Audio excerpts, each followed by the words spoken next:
Hello there, everybody. How you doing? Welcome to Spoiler Piece Theater, the podcast that doesn't give a shit about spoilers. We just want to talk about the movies. My name is Dave Riedel. My pronouns are he, him. I write for the Chicago Reader, and I'm a member of the Boston Online Film Critics Association. My name is Evan Crean. My pronouns are he, him. I'm co-chair of the Boston Online Film Critics Association and co-author of your 80s Movie Guide to Better Living. And my name is Megan Kearns. My pronouns are she, her. I write film reviews for Edge Media Network. I, too, am a member of the Boston Online Film Critics Association, and I'm a member of Gallica, the Society of LGBTQ Entertainment Critics, and I'm a co-host of the limited series Slashers podcast. Yeah, you are. I sure am. So tonight we are talking about two movies. We're going to be talking about Poor Things and Frybread, Face and Me. I cannot say Frybread. Tongue twister. I know. I'm going to be talking about those two movies, but before we get into that, just wanted to mention really quickly over on the Patreon, it was time to do a poll. It was Noirvember, so we chose, 6 noir films for the patrons to choose from. You guys chose Pacific Heights, starring Melanie Griffith, Matthew Modine, and Michael Keaton. And we had a lively, fun conversation over on the Patreon. It was so much fun. It was rollicking, fun. I would say. So thank you for voting for that, patrons. And if you want to become a patron, it's easy to do. It's $5 a month. You get to vote in polls. You get exclusive audio every week. It's a good time. But moving on to the first movie of the night, Poor Things, directed by that guy who makes the weird movies whose name I can't pronounce. Yorgos Lanthimos? That's the one. Yorgos Lanthimos. I said that just fine. Yeah, you did. Starring Emma Stone, Mark Ruffalo, Willem Dafoe, Rami Youssef, Gerard Carmichael. I mean, there's more people in it, but I can't remember. So I saw this like 3 weeks ago. So Megan is going to start talking first because you saw it 2 weeks ago. Yeah, I was like, I saw it 2 weeks ago. Still a while ago. So you're a little fresher than I am. Just a tad. Yeah. Let me do the summary. Sorry, forgot about that. The incredible tale about the fantastical evolution of Bella Baxter, a young woman brought back to life by the brilliant and unorthodox scientist, Dr. Godwin Baxter. Well, it is unorthodox. So that is true. Yeah. So all right. What kick things off? Yeah, what do you got? What do you think? What do you got going on? I thought this was fantastic. So I like Yorgos Lanthimos as it is. Like, I loved The Favorite. I think The Lobster is really weird and heartbreaking and funny. So I really like his work. And I was incredibly excited about this because I love Frankenstein. And there have been so many Frankenstein retellings this year, which I'm very excited about. Like, we have The Angry Black Girl and Her Monster. We have Laura Moss's Birth, Rebirth. And now we have Poor Things. And I am here for it. I'm here for all the retellings of Frankenstein because it's such a great novel and great story. And seeing Bella Baxter, our protagonist, basically learning everything about life because, as we find out, she's essentially a child in a woman's body, her own baby brain in her body. Very weird. But she basically learns about life through sex. And considering how so many films have been lacking sex scenes in the past like 10, 15 years, it was really jarring to see so much graphic sex and nudity, which is not a bad thing. It just is like, oh, hey, there's some more sex. There's more sex. And she really does learn about herself and relationships and the world and power dynamics and economics through sex and through travel. And it's really weird, and it's a steampunk fantasy sci-fi film, and I really dug it. I love the cinematography by Robbie Ryan. I love Robbie Ryan's work, and I think the cinematography is just exquisite and gorgeous. And it starts off in black and white, and then it shifts to color again as kind of like this awakening that Bella Baxter has, and the costuming is gorgeous. Production design is really luxe, and I think Emma Stone's great in this. I really, really dug this. Okay. Well, it's crap. No, I'm just kidding. I actually like this a lot too. I don't know if I liked it as much as you did, but I did really like it. The going from black and white to color thing bothered me, as it always does, but I guess that's my hang I up. didn't know it always bothered Pretty you. much. I find it pretty irritating. And I was looking through Yorgos Lanthimos' filmography, and I've actually seen all of his movies except Dogtooth, all of his features. So I've seen more than I thought I had. This is I mean, one of the things I did like about it when it is in color is it is so vibrant and so just not of this earth, which I think is kind of the point. But what did you think of just the whole of Willem Dafoe's just bizarre? I mean, good God. So Evan, Megan touched on it, but what happens is the first thing you see in the movie is a woman jumping off a bridge into a river to her death, and it's Emma Stone, you learn, and she's pregnant, like 8.5 months pregnant, and somehow Willem Dafoe finds her, brings him back to, and he's Dr. Frankenstein, of course, brings her back to his house and transplants her baby's brain into her head. Yes.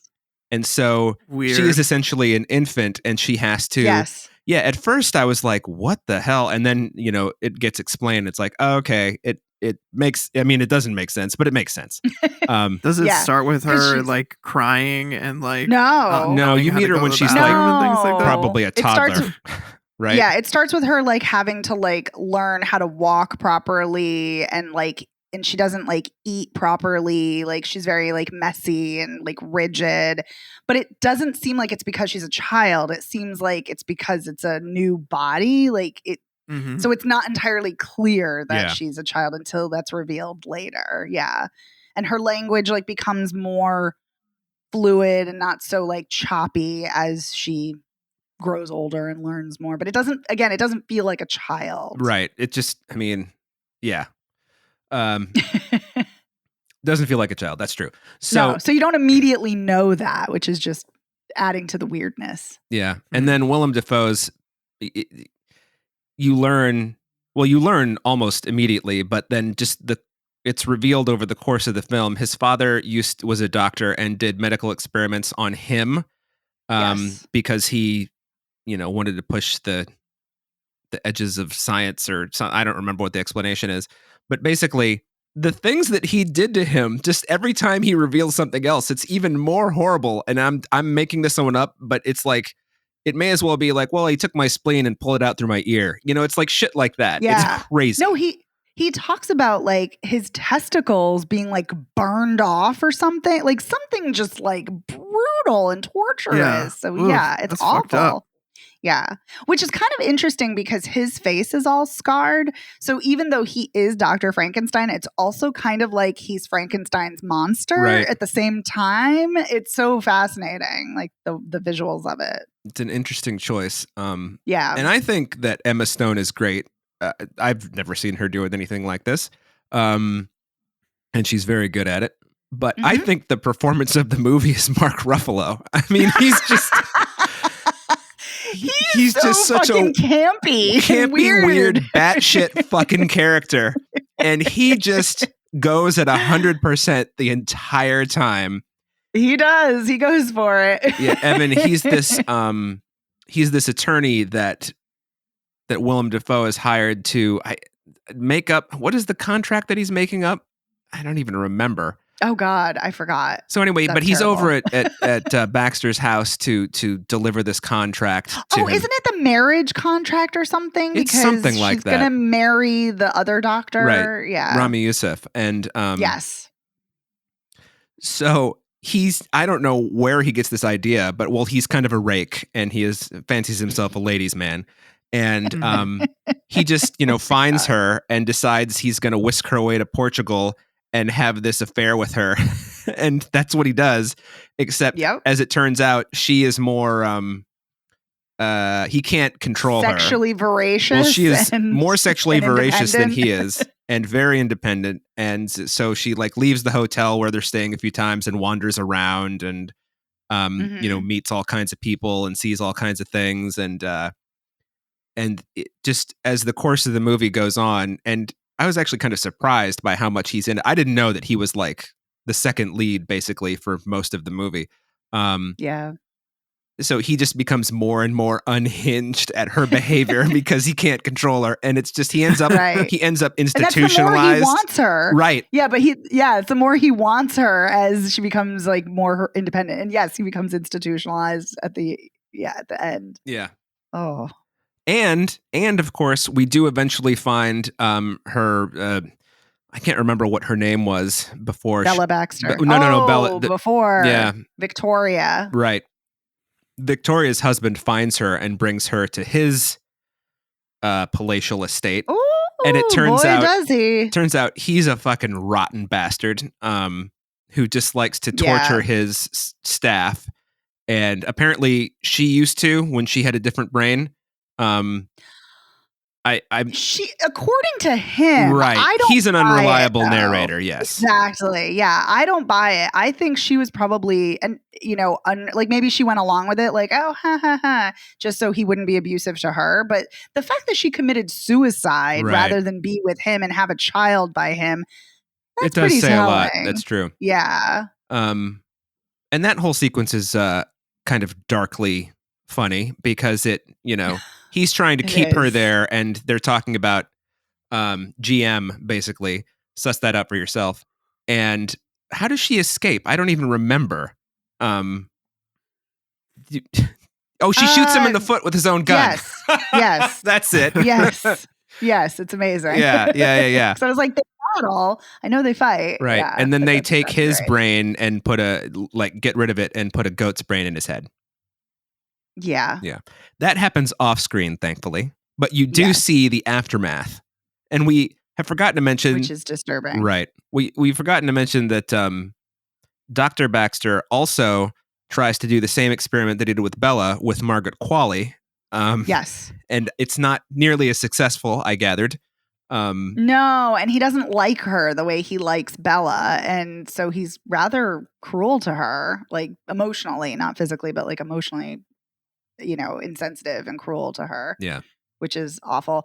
And there's a lot of plot that happens in this. There really is. We're talking about this. Yeah, because we also have skipped over the whole part where Bella becomes a sex worker. Right. And she is like, wait, I can have sex all the time and get paid for it? Okay. Yeah. And so she becomes a sex worker. And then she also enters a queer relationship with one of the other sex workers and seems to be having a spectacular time. And then I was sad when she left, but then the sex workers are at the house later, like at the end of the movie, when she's like, and she becomes a surgeon because that's what her dream is to be a surgeon. So she becomes a surgeon and she has her sex worker friends at the house and like, this is great. Yeah. And it kind of ends happily ever after, ? Yeah. Good for Bella Baxter. Yeah. Yeah. And Mark Ruffalo ends up institutionalized. Does he ever get out? I mean, that's the last we see him, right? I can't remember. I think that's the last we see him. Yeah. Anyway, you liked The Lobster, right, Evan? No, I haven't seen it. Oh, you haven't seen it. Why would I think that you had seen it? I don't think I've seen any Yorgos Lanthimos movies. Killing of a Sacred Deer? Nope. That one's bad. I'll just go out and it's a bad movie. The Favorite? The Favorite's I've seen wonderful. Yeah, The Favorite. Okay, yeah. so I've seen. Yeah. That's the last feature that he did. So, yeah, he makes some interesting choices. Yeah, I was going to say that's kind of interesting, like how this film came to be, because Emma Stone and Yorgos Lanthimos were talking while they were filming The Favorite about this project. And that's how Emma Stone got cast. And it's just, I think that's kind of cool when people are working on one project and they like working together so much. They're like, let's do this other thing. And yeah, I don't know. I think it's cool. I do too. But yeah, I think this is an absolute, I mean, it's very much kind of this surreal, absurdist, dark comedy and fantasy. But I also very much think it's a really, along with being very like darkly whimsical, I think it's a very interesting look at how men want to control women. And the more, I think it is so interesting that it's not just Mark Ruffalo's character, although he's the most overt about it. But the more Bella becomes independent, the more she speaks her mind, the more she wants to do her own thing. Like, Godwin, her, surrogate father, also has problems with it. And he's like, he never lets her leave the house at first. And he's like, no, you can't leave. And then, he wants to control her in his way. And then Rami Youssef, as her fiance doctor, he wants to control her, even though he's very nice. He still wants her in this kind of, box emotionally and societally. And then, he seems to he comes grow around. And and he becomes much more forgiving and like much more accepting of her.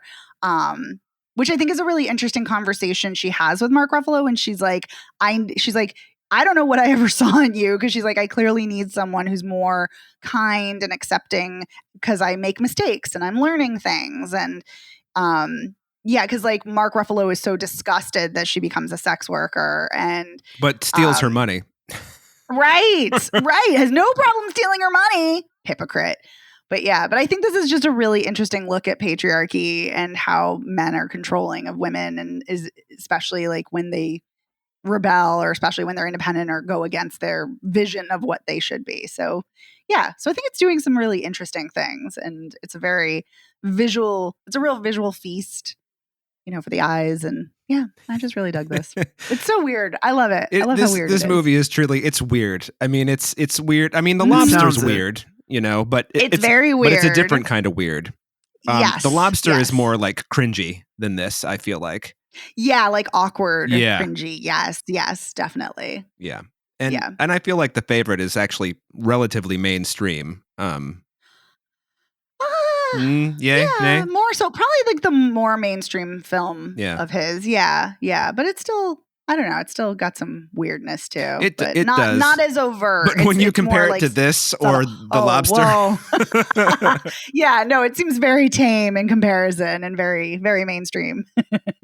Yeah. So one of the things that you touched on this because you were talking about how they all want to control Bella and don't want to give her agency, et cetera, et cetera. I think even one of them even uses the word agency at some point. I'm sure. What I noticed, and you noticed this even before one of the things that I think everybody that Mark Ruffalo, one of the reasons he underestimates her is because she speaks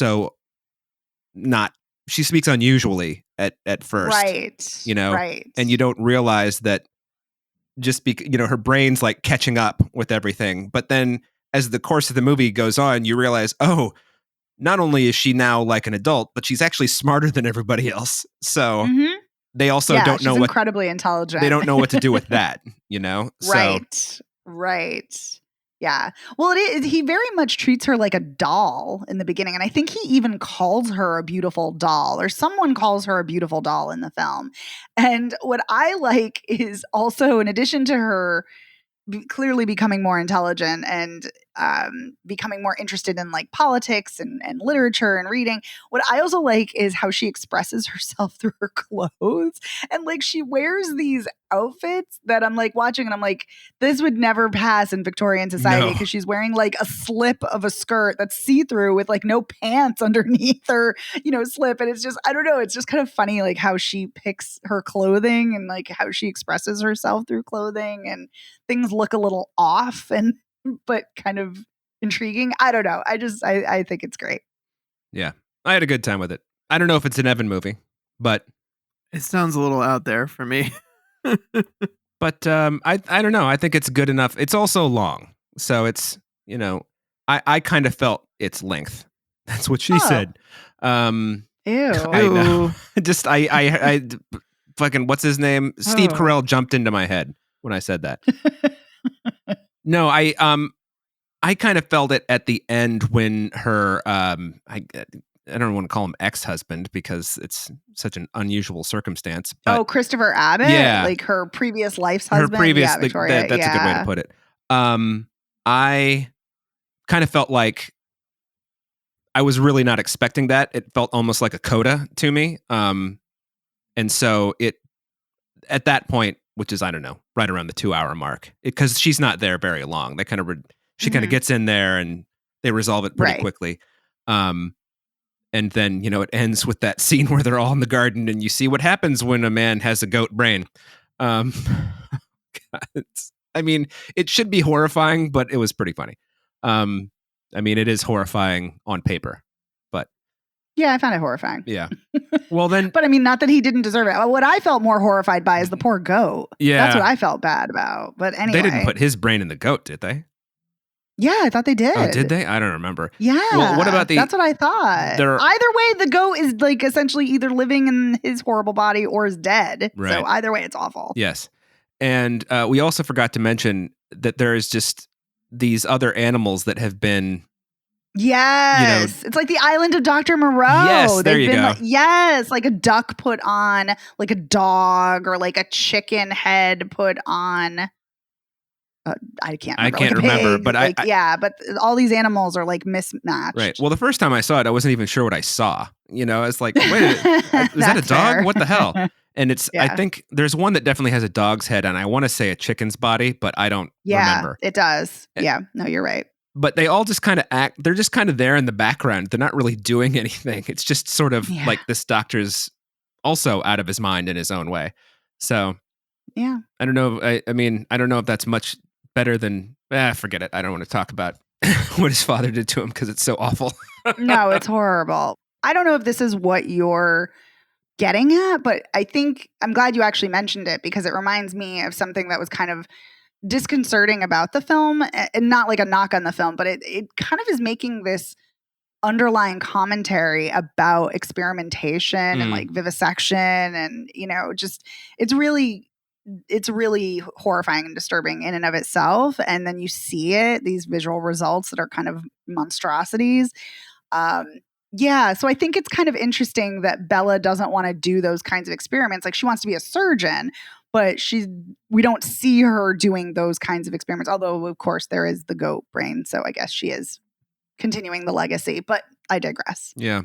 Yeah. It's an interesting, I don't know. These characters are not they're very multi-dimensional and complex, et cetera, but it's clear that the filmmakers clearly have a lot of affection for them, even though I would call Dr. Baxter kind of amoral in a way, but whatever, So, I can see that. Yeah.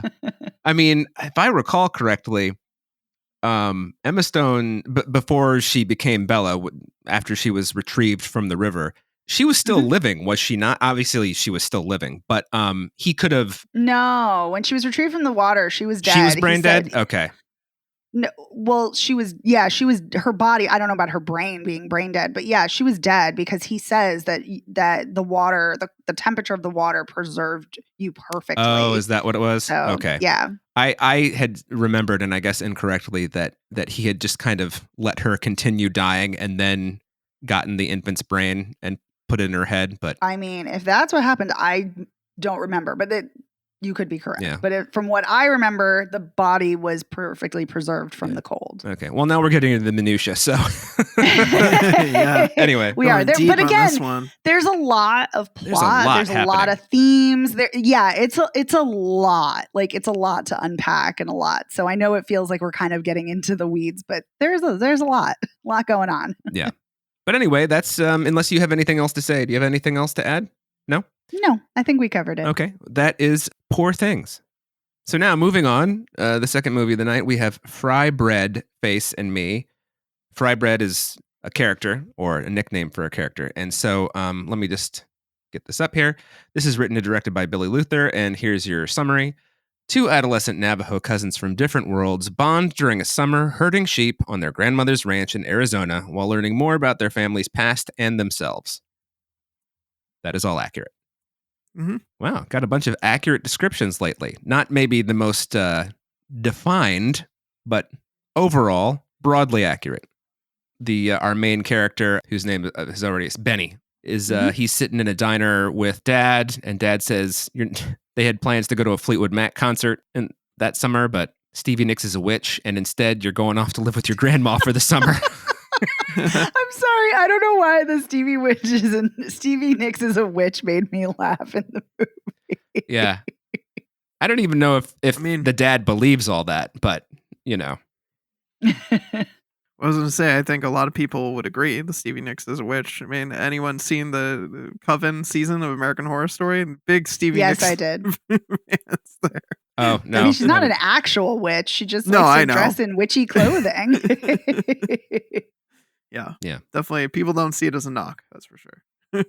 So anyway, Benny goes to Grandma's farm and meets cousin Frybread, or do they call her Fry? I don't. They call her They do Frybread call her Frybread. Frybread It's like- Face, right? her name Mhm. is Dawn. Yes, her Yes. name's Dawn, and it's sort of just like casually cruel because, of course, she hates it. And then it's just basically about Benny sort of, like I said, learning about his family's history and why some of them live on the reservation and some of them don't, and it's a lot deeper than that. I'm not really talking about it very well. So why doesn't one of you go ahead? Evan, we haven't heard from you much. Take it away. So yeah, I mean, it's a coming of age story, and it's really about Benny connecting with his roots and connecting with his cousin, and just learning a lot more about his family. And you find out, unfortunately, the real reason later on in the movie why he's been sent to stay with his grandmother is that his parents are separating, Mm. which I feel really bad for him how he finds that information out. But I found this to be a very tender, heartwarming coming of age movie. I really dug this movie quite a bit.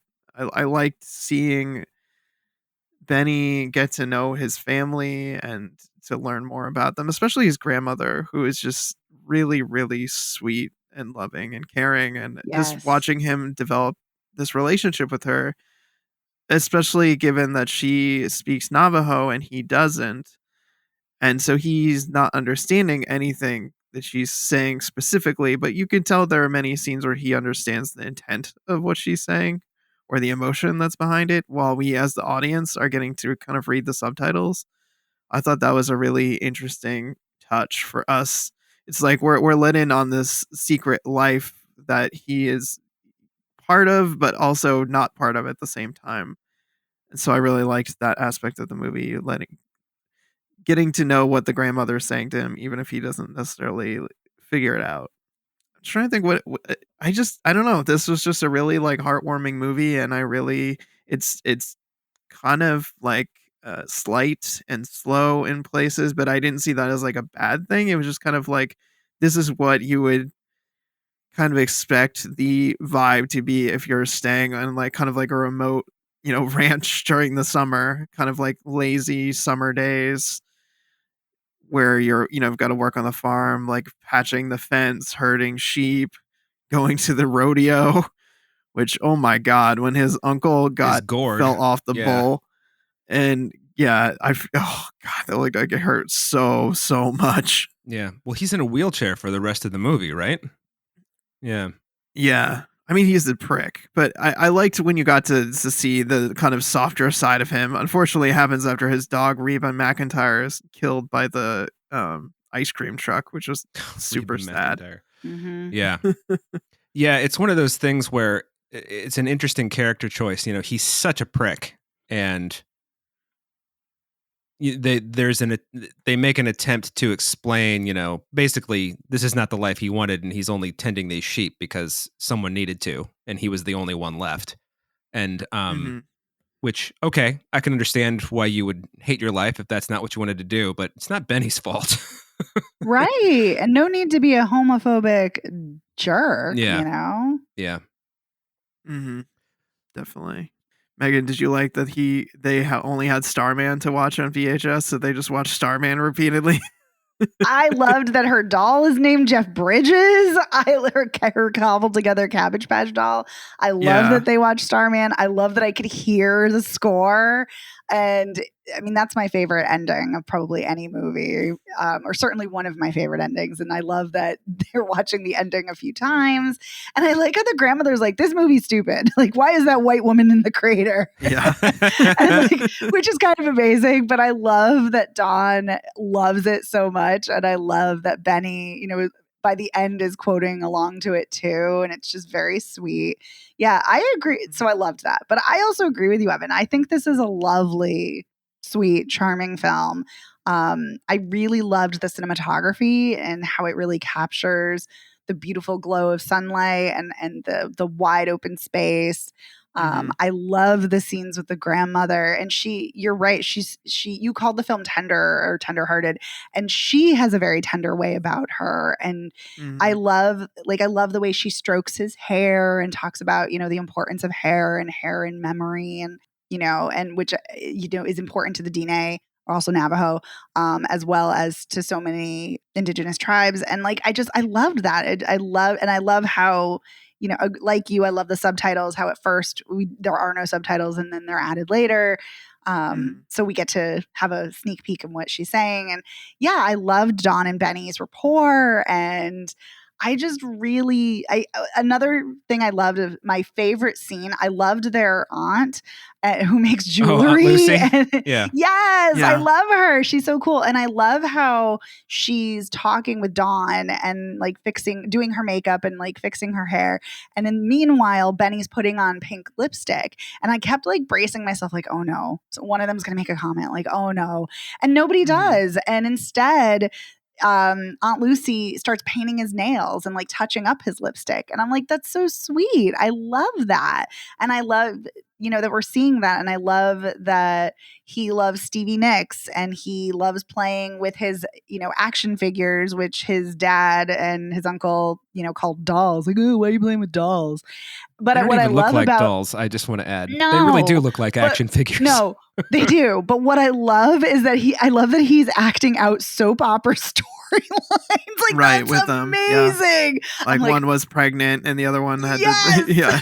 I'm that's the best thing I've ever heard. It's great. So yeah, I love these little touches that are very it's very clear this is a personal film for Billy Luther. He's Diné and he's Hopi and he's Pueblo, just like Benny is. So it's very clear this is a personal story, or at least a lot of personal parts of his life. But I loved the infusion of those moments that made it feel really intimate and personal and sweet. And yeah, I think it's a lovely film. And I didn't even mind the voiceover either. I Yeah, feel like no, the nor did voiceover I. was in good places. It Yes. wasn't overused. Yeah, and at least it's consistent. It's not just it's Yes. only in the opening or the opening and closing. It's throughout. Right. And it's actually adding something to the story. Yeah, it's not Blade Runner. So oh God, the worst usage of voiceover ever. Yep. Always going to come back to that one. So it's a great example. Yeah, I really. So Dave, what did you think? What did I think? I thought this was terrific. Yeah. I really enjoyed it. Yay. I think once or twice a year you get a movie like this that's just kind of this is a story. I'm going home for this. I'm being sent somewhere for the summer because the adults are doing weird shit. And weird shit. I love it. And like The Quiet Girl. Yeah. Oh my God, that movie that gutted me and all of us. Movie. Oh my God. Yeah. But it's just it's just showing you what this piece of their life is like. A slice of life, if you will. And Indeed. And it just takes its time and it just does its thing. And there's no fucking bullshit, no pomp and circumstance. It's just, here's this story about this kid and his family. We forgot to mention that it takes place in 1990. Oh, yes. So yes, it does. Yes. So that's another reason that they only have VHS. Well, one VHS, then there's no internet, et cetera, et cetera. And I guess that's the 90s iteration of Fleetwood Mac when Lindsey Buckingham wasn't with them and they had those two other guitarists in the band. Oh, who knows? And coincidence, Lindsey Buckingham's not with them now. So anyway. No, he's not, because he's a jagweed. Yeah, he's his own person, all right.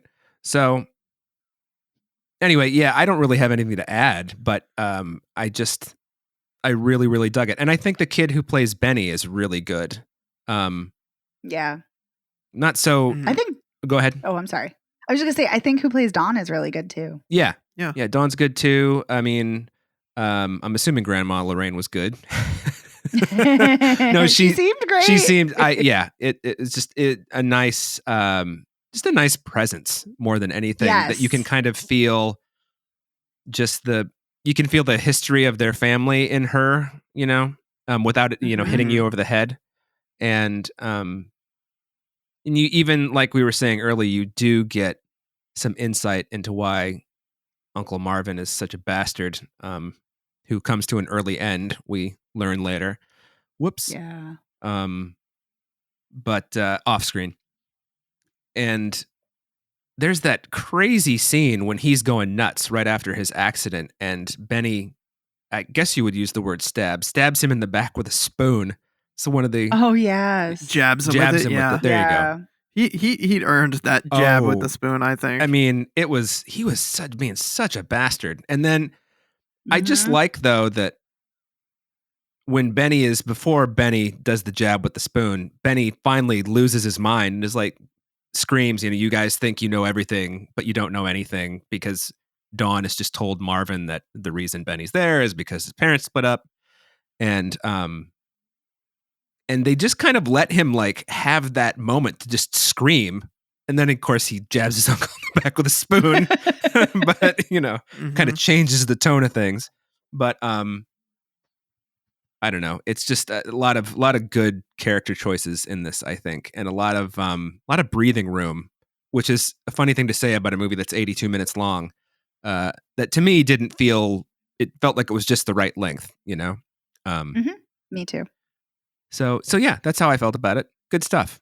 I really enjoyed this. Yeah. Two things that I really liked. I really liked the scene where they were pretending they had a cafe and the grandmother was ordering. They gave her the menu and had her go through the first 2 or 3 menu options and say, "Oh, we're out of that. So you're going to have the spam and potato hash." I just thought that was adorable, the way she played along with that. And That was sweet. I just thought that was really cute. And I love the idea that they have a celebration for the first person that gets to make the baby laugh. Yes. What a lovely, lovely tradition. Yeah, I just thought that was amazing. And now, as someone who is a parent, I'm very excited about the idea of making my child laugh. And I feel like I will also celebrate the occasion. Yeah. When they first said that, it's like, "Oh, we're going to have we're going to have the ceremony for you because you made the baby laugh." At first I was like, "Oh, they're putting him on." then they do it. I was like, "Oh, Yeah. they're not putting him on. This is a thing." And that's because that's my ignorance, but yeah, I had kind of forgotten about that for a minute. That was cool. No, that's such a great scene. But I love that also, those like touches. Like I love that Dawn and Benny also dance, like, because she talks about the powwow with him, and so they dance. And then there's that ceremony and the arranging of hair, and then and I think it's interesting because the talking of Frybread is real, not, and I don't just mean like her nickname Dawn's, but like how they talk about Frybread and how it's delicious. But I think what's really interesting, and they don't talk about this in this movie, but I have heard this and I have read this, that Frybread has a very contentious, kind of divisive idea, as it were, in Indigenous communities, because it is delicious, but also it was a food that was like created to counter lack of food on reservations or something. I might not be getting it entirely right, but I think that that's interesting, that I wonder if that adds to the reason why she doesn't like to be called Frybread. Or maybe it's just the fact that she doesn't like to be called it because, as she says, it's round and greasy. But which would make sense. But I like that there are these aspects of their culture that's, strewn throughout the film, and it doesn't feel like, okay, we're going to stop and now explain it to, the people who don't know, but we can watch, and learn even so. And I don't know, I really love those touches. Yeah, it's got a lot of moments like that, or bits like that. One of the nice things about movies that just take their time and do things, you know. So yeah, there are no explosions in this movie, I don't think, which is nice. Just thought I'd mention that. Yeah, I was like, did you want there to be an explosion? No. I mean, this is just it. I mean, we watch indie movies all the time, but this is just such kind of a refreshing story, and just kind of a leisurely but not lazily paced film. That it just feels very different. Like even when you're watching The Quiet Girl, which, as you said, Oh my Megan, God, is that just movie. heartbreaking. It is. Even when you watch that's deliberate, but in a very different kind of way, you know. Yes. Because I feel like the whole movie, I'm just waiting for the other shoe to drop, and then it does drop. Oh, So, anyway, does anybody have any final thoughts about Frybread, Face, and Me? Yeah, I do. Okay. I like that this is a very, I don't want to say unique, but for lack of a better word, unique depiction of queerness, because I like that Benny is like, when someone says, are you a cowboy? I think his Uncle Marvin says, are you a cowboy? Yep. Or are you a cowgirl? He's like, I'm just Benny. And, Yeah. it's very clear that Benny likes, feminine things and, likes like makeup and nail polish, which doesn't necessarily mean he's queer, doesn't mean he's not. But I like that depiction of it. I like how when Marvin is homophobic, Aunt Lucy calls him out for it and it's like, what's wrong with you? Like, I like that people don't let him get away with his shit. And I like that there is this very kind of accepting nature of queerness kind of running through the film. Although it is interesting that Benny asks his mom at the end, are you a lesbian? Because there was talk that she was. But anyway, again, I don't know. I like this accepting atmosphere, and that even though there is, like homophobic slurs in the film, it's called out and it's like shown like, this is not cool. This is not okay. And I don't know. I like that. Just another layer of the film that I liked. Yeah. I dug that too. I really liked when he said, I'm just Benny. Yes. Yeah.